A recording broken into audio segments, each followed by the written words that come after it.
नमस्कार बच्चों।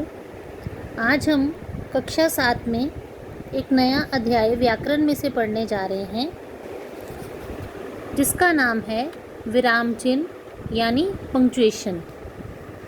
विराम चिन्ह क्या होते हैं आपने पिछली कक्षा में भी भली भांति पढ़ लिया है, फिर से इसे पढ़ते हैं। विराम का अर्थ होता है रुकना अथवा चिन्ह का अर्थ होता है निशान, यानी अपने भावों को, अपनी वाणी को या अपने किसी लिखित कार्य को जब हम प्रकट करना चाहते हैं तो जगह जगह अपनी वाणी में अपने भावों पर विराम लगाते हैं, निशान लगाते हैं, जिससे हमारी जो लेखनी है, हमारी जो वाणी है, हमारी जो भाषा है वो प्रभावशाली बनती है। यहाँ पढ़ते हैं आगे।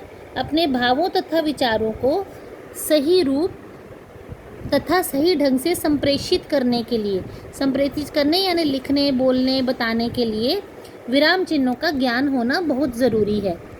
इनके उचित प्रयोग से भाषा में शुद्धता, स्पष्टता तथा सौंदर्य आता है।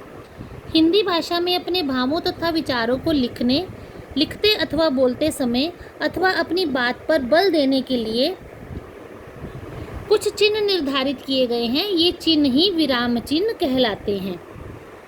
जैसे इसको एक बार फिर पढ़ते हैं कि विराम चिन्ह क्यों आवश्यक हैं। हिंदी भाषा में अपने भावों तथा विचारों को लिखते अथवा बोलते समय अथवा अपनी बात पर बल देने के लिए कुछ चिन्ह निर्धारित किए गए हैं। ये चिन्ह ही विराम चिन्ह कहलाते हैं। आगे विराम चिन्ह की परिभाषा को पढ़ते हैं। भाषा के लिखित रूप में रुकने के लिए जिन संकेत चिन्हों का प्रयोग किया जाता है उन्हें विराम चिन्ह कहते हैं। फिर से पढ़ते हैं। भाषा के लिखित रूप में, क्योंकि जब हम बोलते हैं तो विराम चिन्ह हमें जो है दिखाई नहीं देते, तो ठीक है। भाषा के लिखित रूप में या लिखित रूप का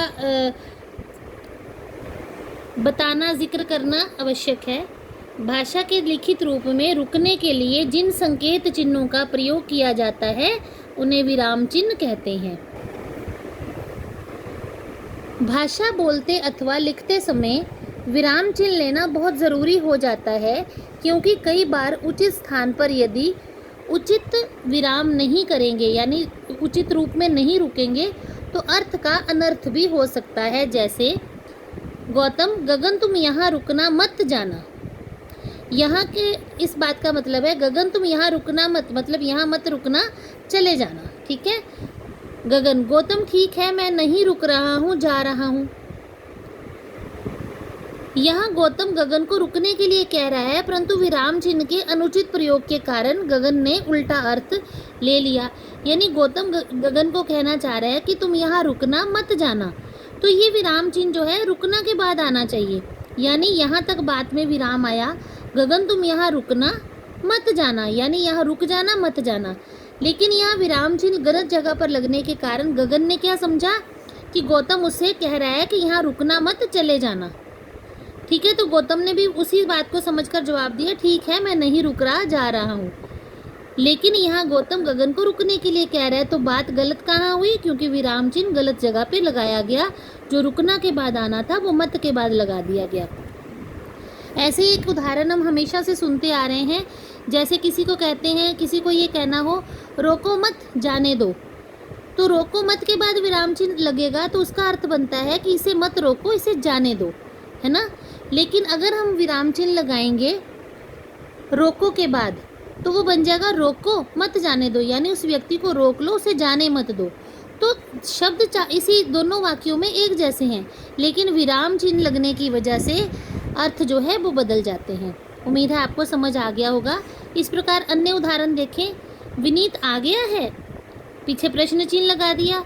यहाँ ये स्पष्ट नहीं है कि विनीत के विषय में प्रश्न पूछा जा रहा है अथवा उसके आने की सूचना दी जा रही है।